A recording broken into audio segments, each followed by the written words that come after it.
जो हमने मज़ीद कोर्ट को असिस्ट किए इस हवाले से कि उन्होंने FIR में एलिगेशन लगाई है और अपने आर्गूमेंट्स में भी कि शायद वो जिस दिन अरेस्ट हुआ 16 अक्टूबर को 16 अगस्त को कि शायद वो मुल्क से भाग रहा था। हमने डॉक्यूमेंट दी है, number 1 return ticket honourable court में पेश किया है, इन्हें डॉक्यूमेंट्री पीस हार्ड कॉपी पेश की है। नंबर 2 मलेशियन जो रेलिवेंट डिपार्टमेंट है जिसने उसको इनवाइट किया था 17 अगस्त को उसका वहाँ पे फंक्शन था, प्रोग्राम था, वो जो इनविटेशन है वो डॉक्यूमेंट्री एविडेंस पेश किया। नंबर 3 इससे अरेस्ट से चंद दिन पहले वो चाइना से वापस होके आया था, तो ये उनका आर्गूमेंट ये भाग रहा था, ये बिल्कुल एक ओरल असर्शन है। सादे लफ्ज़ों में अर्ज़ करूँगा कि लीगली आज भी पहले की तरह बिलखुसूस इस कोर्ट में उनके पास कोई लीगल जस्टिफिकेशन नहीं थी अपनी FIR की।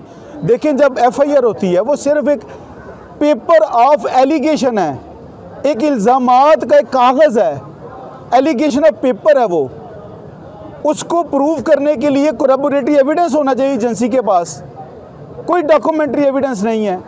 रिपीटेडली इन्होंने आज कहा कि जी ये बाईनामों का कंट्री मैनेजर है, कोई डॉक्यूमेंट नहीं है, कोई एविडेंस नहीं है।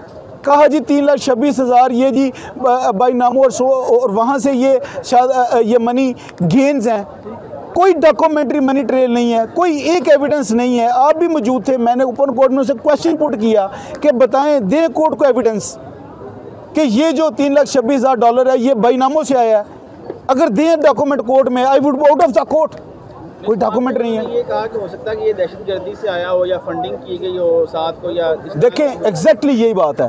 कभी वो दहशत कहते हैं जी शायद ये पता नहीं टेररिज्म के लिए पैसा आया है, कभी कहते हैं एंटी मनी लॉन्ड्रिंग की।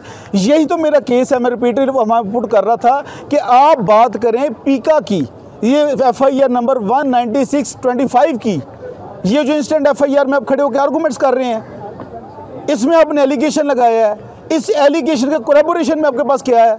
कोई इस सवाल का जवाब नहीं था उनके पास। उस्मान भाई 22 दिन का रिमांड। अब लेट मी कंप्लीट। कभी एंटी टेररिज्म की तरफ चले जाते हैं, कभी वो एंटी मनी लॉन्ड्रिंग की आड़ लेनी शुरू कर देते हैं। इंडिपेंडेंट प्रोसीडिंग्स हैं भाई वो। आप एक शरीफ शहरी को जिसको पूरा पाकिस्तान जानता है, आप कहते हो कि जी पता नहीं एंटी मनी ये शायद एंटी टेररिज्म का पैसा था। इसका मतलब ये है कि उनके पास अपनी इस FIR की सपोर्ट के लिए कोई आर्गूमेंट, कोई डॉक्यूमेंट, कोई एविडेंस नहीं है जी। अच्छा उस्मान भाई, मेरा सवाल आपसे ये है, वो बात कर रहे थे 22 दिन के रिमांड की, तो उसमें वही चीज़ें निकाल के सामने रखते रहे, मोबाइल, लैपटॉप, बैंक अकाउंट्स, उनको अभी तक यही नहीं पता कि ये पैसा आया कहाँ से। एग्जैक्टली ये आपके सामने ओपन कोर्ट में बात हुई है। ऑनरेबल कोर्ट ने बल्कि जो क्वेश्चन उन्होंने कहा जी, बल्कि बड़ी मज़ाक़ खेज़ एक बात हुई कि उन्होंने कहा कि जी 26 सर हमें सिर्फ 22 दिन का बड़ा थोड़ा रिमांड मिला है। ठीक है जी, ओपन कोर्ट में। और इससे पहले कि मैं इस पर को अपना इनपुट देता, ऑनरेबल कोर्ट ने ये क्वेश्चन पुट कर दिया कि 22 दिन को आपको रिमांड आपके लिए नाकाफ़ी है। और इसके बाद ऑनरेबल कोर्ट को जो लीगल पॉइंट है कि रिमांड, फिजिकल रिमांड अगर जब ख़त्म हो जाता है तो इन्वेस्टिगेशन ख़त्म नहीं होती, इन्वेस्टिगेशन चलती रहती है। तमाम डॉक्यूमेंट्स वो ले चुके हैं, उसके यकीन जानिए तमाम अकाउंट्स के उसके पासवर्ड ले चुके हैं, उसके पिन कोड्स ले चुके हैं, तमाम हर चीज़, ये सारी चीज़ें ले चुके हैं। और फेस लॉक को मुझे भी जवाब देने की ज़रूरत नहीं पड़ी। ऑनरेबल कोर्ट ने कह दिया कि भाई आपको चाहिए तो अगर मजिस्ट्रेट को एप्लीकेशन दें, उसको लें। अच्छा उस्मान भाई, ये बताएं कि एक जो पॉइंट उन्होंने रेज़ किया कि ये जो कंपनीज हैं जुए की प्रमोशंस की, ये SECP में रजिस्टर्ड ही नहीं है। जब रजिस्टर्ड ही नहीं है तो फिर इसका मतलब है कि ये बैन है। एग्जैक्टली मैं ये देखें, यही तो बात मैं कह रहा हूँ, प्रिजम्पशन पे सारे सवाल आते हैं सर। ये सारी तस्वुरात पे सारी उनकी ये चीज़ें हैं। SECP पे किसी चीज़ का रजिस्टर ना होना, उनका आई थिंक SECP पे एक्ट का सेक्शन मैं पढ़ा था शायद 65 आई थिंक, अगर मैं गलत हूँ तो करेक्शन कर लूँगा। वो एक अलग प्रोसीजर है, वो SECP का एक इख्तियार है कि वो प्रोसीड कर सकते हैं। यहाँ पे बात कर रहे हैं बार बार जी gambling, illegal banned apps, illegal और बैन का मैंने ओपन कोर्ट में इनका ही पीका का prevention of electronic crimes act का सेक्शन 37 मैंने ऑनरेबल कोर्ट के सामने पुट किया, और इनके ही रूल्स हैं 2022 के, वो मैंने पुट किए कि अगर फ़र्ज़ करें ऑनलाइन कोई ऐसा कंटेंट मौजूद है जो खुदा ना खास्ता इलीगल है, वो हार्मफुल है, वो कोई ऐसा मॉरल टर्पीट्यूड के साथ अटैच्ड है, तो इनके पास सेक्शन 37 ऑफ पीका और रूल्स 2022 के तहत इनके पास पूरी ये एम्पावर्ड हैं कि उसको ब्लॉक करें, उसको डिलीट करें, उसको वहाँ से ख़त्म करें। आज तक नहीं किया, बल्कि ओपन कोर्ट में ये क्वेश्चन हुआ ऑनरेबल कोर्ट की तरफ से, बताएं आज तक वो उसका कोई लेटर है? मैंने ये क्वेश्चन पुट किया कि जी आज की डेट तक इन्होंने उनको बैंड और इलीगल डिक्लेयर नहीं किया, और वही बात ऑनरेबल कोर्ट ने मुझसे ओपन कोर्ट में पूछी और आपके सामने पूछी, और इसका कोई जवाब नहीं था। जी हम कर नहीं रहे, कर रहे हैं। लास्ट मेरा सवाल है वो ये कि जो वकील साहिबा थी एनसीसीआई की, वो कह रही थी कि हमारे बच्चे जो है वो ख़राब हो चुके हैं, वो स्कूल नहीं जा रहे हैं, वो माँ बाप का कहना नहीं मान रहे हैं, वो राह रास्त पे नहीं आ रहे हैं, वो बिल्कुल ख़राब होते जा रहे हैं। तो उनके लिए जो है वो क्या आप कहेंगे? क्योंकि इस तरह तो नहीं होता, बच्चे तो स्कूल जा रहे हैं, हम सुबह अपने बच्चों को भी छोड़ के आते हैं। देखें जी, गुजारिश है, इसमें दो बातें हैं। हमने आज खड़े थे कोर्ट ऑफ लॉ में, यहाँ पे कानून की, आइन की, कॉन्स्टिट्यूशन की और इन चीज़ों की बातें होती हैं, कानून के आर्गूमेंट्स होते हैं। जब उन्होंने ये बात की तो मैंने फर्स्ट ऑफ ऑल ये कोर्ट कोशिश किया कि we are standing before the court of law, ये कानून की बात करें कि ये एफआईआर के जो एलिगेशन है, एलिगेशन की सपोर्टिंग कोरैबोरेटिव एविडेंस इनके पास क्या है। जब उनके पास कोई सपोर्टिंग एविडेंस, कोरैबोरेटिव एविडेंस नहीं था, आर्गूमेंट नहीं था, तो ये मॉरल जो आर्गूमेंट्स है इसका वो सहारा लेना शुरू कि जी लोगों के बच्चे स्कूल जाना छोड़ गए हैं।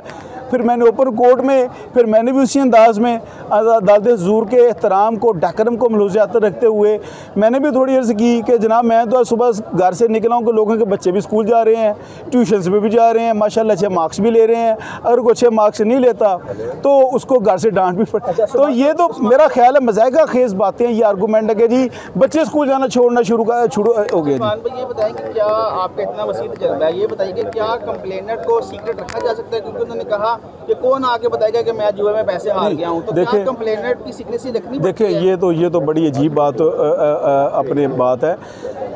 इसमें मैंने पहले भी मैंने इसकी एग्जांपल पुट की थी कि अगर किसी भी शख्स के साथ को फ्रॉड करता है, वो फ्रॉड किसी भी सेंस में होता है, और वो बंदा उस फ्रॉड को जब तक किसी अदारे को इंटीमेट नहीं करेगा, कंप्लेन नहीं करेगा, या अगर कंप्लेन ऑलरेडी मौजूद है उसमें अपना विटनेस नहीं बनेगा, तो उस वक्त तक उसको जो उसका अलेजिडली उसका डिफ्रॉडेड मनी है, जो उससे छीन लिया गया है, इलीगली गेन कर लिया गया है, क्या वो नहीं चाहेगा कि मुझे वापस मिले?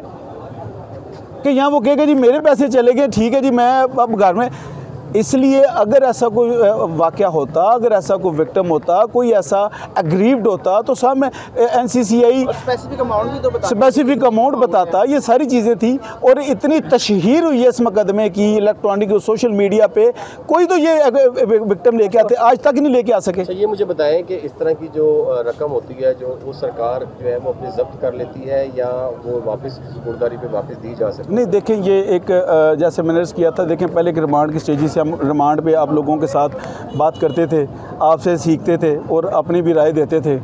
अब ये बेल स्टेज है, अभी हम बेल पे ये सारे डिस्कशंस कर रहे हैं। इसके बाद जो सुपुर्दारी वाली जो चीज़ें हैं वो इंशाल्लाह अगर अल्लाह ने फजल किया और इंशाल्लाह साथ की बेल ग्रांट होती है, तो बेल ग्रांट होने के बाद सुपुर्दारी की प्रोसीडिंग्स होंगे ना, उस पर मैं आपको बात करूँ कि वो जब्त कर सकते हैं कि नहीं, क्योंकि एक तरफ बताया जा रहा है जुए की ऐप की प्रमोशंस हैं और इसके हवाले से जो है वो आप लोग जो है जस्टिफाई नहीं कर सके रकम। मैं अर्ज़ करूँ, देखें हमने तो जस्टिफाई अपनी कर लेनी है, लेकिन सबसे पहले याद रखें क्रिमिनल लॉ का बेसिक कंसेप्ट है कि जिसने एलिगेशन लगाया है, जो कंप्लेनेंट है, जो मदई है, उसने अपना केस साबित करना है, उसने अपनी बात को प्रूव करना है।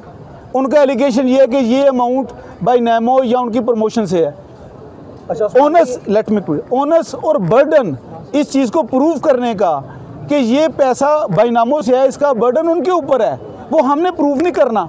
ये तो बेसिक क्रिमिनल लॉ की बिल्कुल अगेंस्ट बात है कि हम प्रूव करें, प्रूव उन्होंने करना है। हमारे पास तो सारी चीज़ें मौजूद हैं, और जब क्रॉस एग्जामिनेशनों के सामने आएंगी, आज की डेट में ओनर्स जो है, बर्डन है, वो प्रोसिक्यूशन के ऊपर है कि वो प्रूव करें कि ये पैसा बायनामों की प्रमोशन से आया, जो कि वो प्रूव नहीं कर सके, ओपन कोर्ट में नहीं कर सके।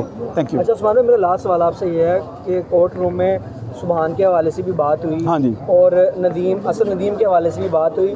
सुबहान जो है उसको कहा गया कि मैनेजर है लेकिन वो ऑलरेडी बेल के ऊपर है, तो इस हवाले से बताइएगा कि उन्होंने केस लिंक करने की कोशिश भी की थी। नहीं, वो देखिए उन्होंने कहा कि जिसमें हमने फर्दर मुलजमान अरेस्ट किए हैं वही हमने वो कोर्ट आर्डर भी सुबहान का वहाँ पे पेश किया और वहाँ पे हमने इंसिस्ट किया कि वो जो सुबहान का केस है वो बिल्कुल बड़ी इंटायर डिफरेंट सिचुएशन पे है कि उसके ऊपर इल्ज़ाम था कि वो साथ का मैनेजर है और वो बाइनामो वगैरह के साथ इसका कॉन्ट्रैक्ट करवाता था, ये उसके ऊपर एलिगेशन है।